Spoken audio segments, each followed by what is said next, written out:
En met een hoopje contento, hoopje orgulloso. Het gaat om jullie.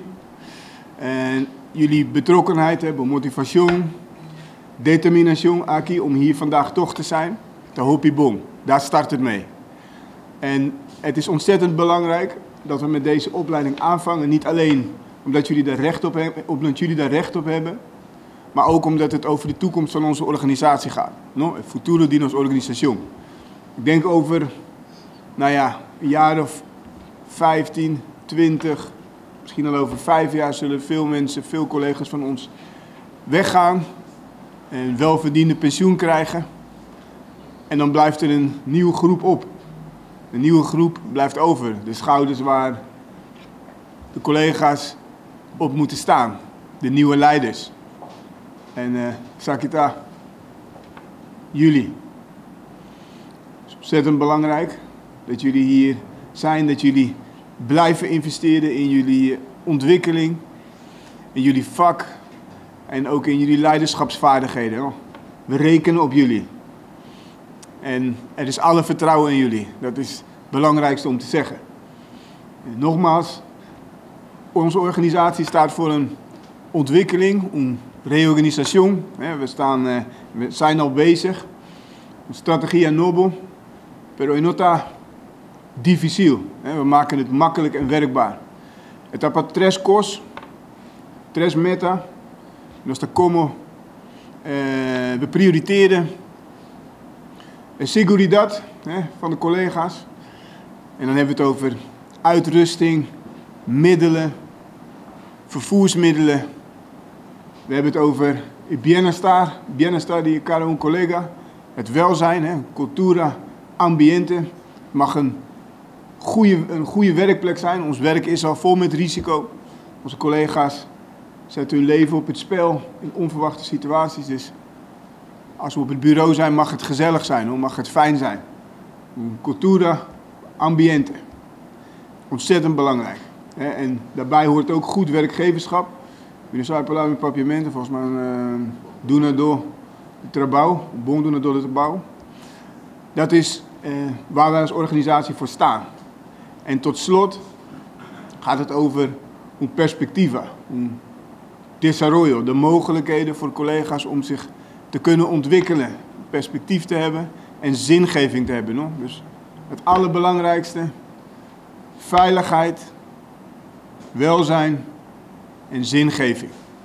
En dat vatten we samen als hinde, dat is centraal. De mens staat centraal in onze nieuwe strategie. En dat verwacht ik ook van jullie. Dat verwacht ik dat jullie uitdragen en dat verwacht ik ook in de manier waarop jullie straks leiding gaan geven of het vak goed uitdragen als vakspecialist in de organisaties. Zodat collega's nieuw leiderschap ervaren. Dienend leiderschap. Als je het aan mij vraagt, dan zou ik zeggen, meester Papi Hollandes, om me goed uit te kunnen drukken, dan is de essentie van leiderschap het op een inspirerende manier bijdragen aan de zingeving en het plezier en de ontwikkeling van je mensen. Isakita essentia, die leadership. En iedereen is authentiek, dus iedereen kan zijn eigen visie erop nahouden en dat stimuleer ik ook. Wees je eigen leider, maar hou deze dingen in het achterhoofd. Misschien kan ik jullie inspireren, Pamieta, op een inspirerende manier bijdragen aan de zingeving en de ontwikkeling van de mensen die zich veilig en prettig voelen op hun werkplek. Volgens mij is dat wat we allemaal willen. En volgens mij is dat wat jullie ook met elkaar gaan doen. En ik ga het toch zeggen.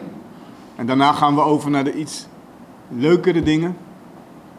Maar iets wat ik altijd aan een groep meegeef. En dat is Muhammad Ali. Die mij inspireerde met die woorden. En als ik het naar het papiament zou vertalen, dan gaat het over onze aanwezigheid hier. Ik blijf het herhalen. Onze aanwezigheid hier is tijdelijk. Nos presencia aquí está temporal. Aquí na klas, pero tambe aquí na nos, of riba nos mundo. Als ik hier om me heen kijk, ik wil niemand beledigen, pero een jaar of 50, 40. Hoop pedirnos aqui presente não está aqui. Zie? Laten we de tijd die we hebben, het tempo temporaal, laten we die goed benutten. Dat is ontzettend belangrijk. Dat is wat ik jullie graag meegeef. Dat was het eventjes voor wat betreft de palabra zwaar. Hè? Dit gaat vandaag om jullie, om niemand anders. En ons team hier, u ziet ze hier. De chef van de opleidingsschool, het KMT achter me, de vakbond, de communicatie. We zijn één team. We kunnen dit alleen met elkaar. Niemand kan dit alleen. Dat moet je ook niet willen. We gaan vooruit als we samenwerken, als we met elkaar zijn. Hoente kohoente. Zie? En vooralsnog nu, met de klas zou ik alleen zeggen, Hopi Forza, heel veel plezier. Ik weet dat dit een uitdagende opleiding is. Ik weet dat de collega's van de school alles in het werk hebben gesteld om dit mogelijk te maken. En zo doen we het samen nogmaals. Hè. We kunnen iets willen. Ik wil graag, en met het KMT willen we graag, dat we ontwikkelen, dat de mensen een perspectief hebben, dat we ons vakmanschap ontplooien, dat we ons leiderschap in ontwikkeling brengen, maar het moet wel mogelijk zijn. En om dat mogelijk te kunnen maken,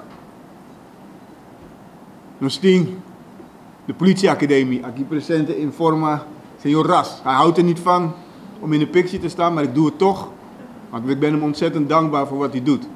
En hetzelfde geldt voor de collega's hier achter me, KMT.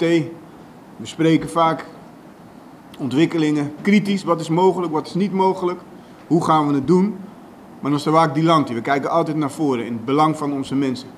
En dan hebben we nog degene die ons scherp houdt, die aan onze oren trekt als we de verkeerde kant op gaan, dat is onze vakbond. En natuurlijk hebben we af en toe schurende gesprekken, maar dat zou volgens mij, het zou niet goed zijn als we alleen maar koffie dronken en zouden vertellen hoe goed het allemaal gaat. Ze houden ons scherp, maar we zijn aan hetzelfde belang. Oké, jawel. Bon. Nogmaals, veel plezier, maak er wat leuks van. Er zullen momenten zijn dat je misschien denkt, het wordt te veel. Ik zie het even niet zitten of het is lastig, de stof is taai. Zet door. Zoek elkaar op, versterk elkaar en weet, we doen het samen. Als je er echt niet uitkomt, als iemand er niet uitkomt, als er problemen zijn, staan wij voor jullie klaar.